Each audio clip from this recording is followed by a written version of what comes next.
પ્રકરણ 3 અમારી કામધેનુ. વિદ્યાર્થી મિત્રો, અમારી કામધેનુના લેખક ચંદ્રકાંત જેઠાલાલ પંડ્યા ચરોતરના વતની હતા.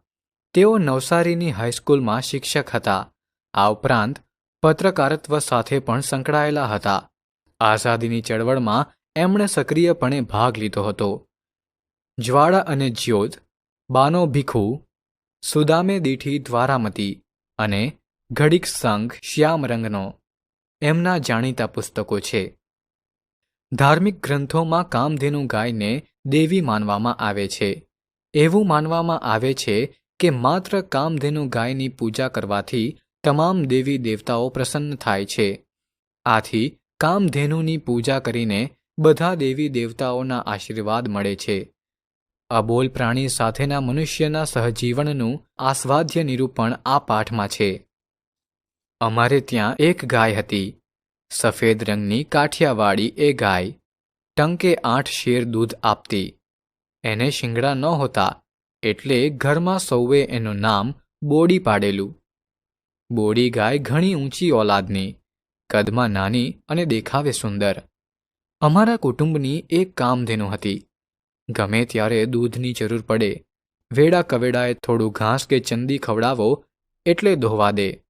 બીજી ગાયને દોહતી વખતે પગ બાંધવા પડે, નહીં તો લાત મારે.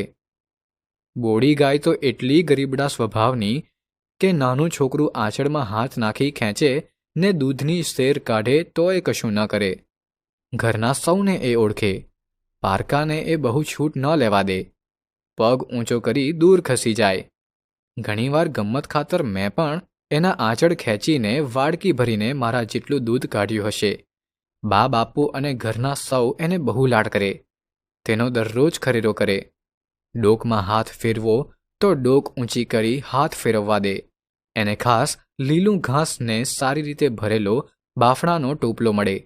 એનું દૂધ પણ મીઠું અને ગાઢું. મા મને દરરોજ સવારમાં એનું દૂધ જ આપે. ક્યારેક તો બા દોહતી હોય ત્યારે વાટકો લઈને હું ત્યાં ઊભો રહું અને બા તાજું ફીણવાળું શેડ કઢું દૂધ ભરી દે તે હું ગટગટાવી જાઉં. ગામના લોકો પણ ગાય માતાને બહુ માન આપે. ગોવાડામાં જાય ત્યારે શ્રદ્ધાળુ લોકો તેને માથે હાથ મૂકી આશકા લે. વાર તહેવારે સ્ત્રીઓ અને કુમારિકાઓ એનું પૂજન કરે. સંક્રાંતિને દિવસે લોકો એને ઘૂઘરી ખવડાવે. આમ બોડી ગાય ગામ આખાની લાડકી. બોડી ગાય અમારા ઘરની સ્વજન હોય એમ અમે એને ચાહીએ. એને ચોખ્ખાઈ બહુ ગમે. પીઠ પગ જીભથી ચાટીને ચોખ્ખા રાખે. ગમે ત્યાં ગંદામાં બેસે નહીં. ગંદુ કદીએ ખાય નહીં. એના વાછરડા પણ સુંદર. વાછરડાને એ ચાટી ચાટીને ચોખ્ખા રાખે. અમે એને બહુ વહાલ કરીએ. એની સાથે રમીએ. એને નવડાવીએ. લીલી ચાર કાપીને અમારા હાથે ખવડાવીએ.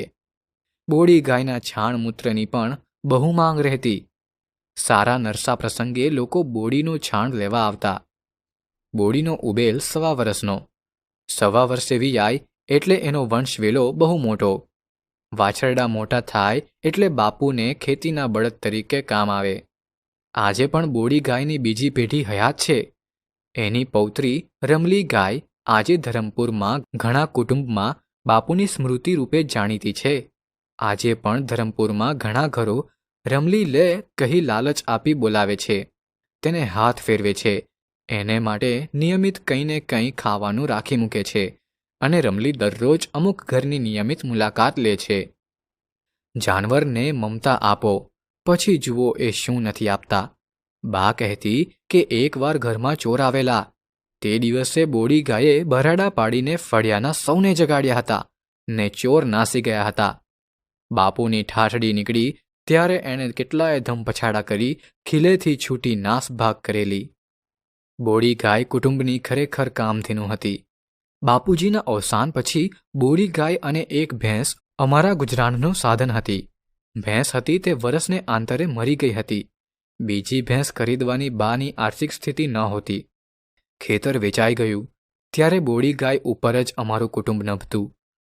એના દૂધની લાયણીના મહિને 25 રૂપિયા આવતા. સોંગારતનો જમાનો. બોડીનું બહુ ખર્ચ નહીં. નાનો ભાઈ અને નાની બહેન એટલા જ ઘરમાં. એટલે અમારું પેટિયું નીકળતું. બા કોઈને ત્યાં રાંધી મજૂરી કરી ખોટ પૂરે, અમને ભણાવે, છતાં મુખ્ય સાધન તો બોડી, એ જ અમારી કામધેનુ. એકવાર બોડીને જાનવર કરડ્યું. બાએ કેટલાય ઉપાયો કરાવ્યા, બધા નિષ્ફળ ગયા. આખો શરીર ફૂલી ગયું ને આખરે તે મરી ગઈ. બા સગી દીકરી મરી ગઈ હોય તેમ રડી. તે દિવસે ખાધું પણ નહીં.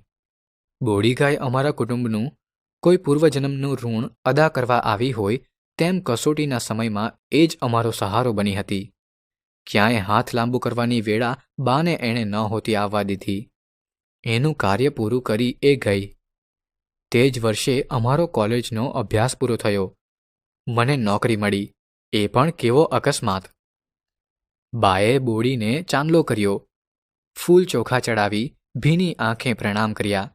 બાપુની જૂની વાડીમાં જ એક પીપળા નીચે ખાડો ખોદાવીને દટાવી. એ પીપળો આજે બોડી પીપળો તરીકે ઓળખાય છે.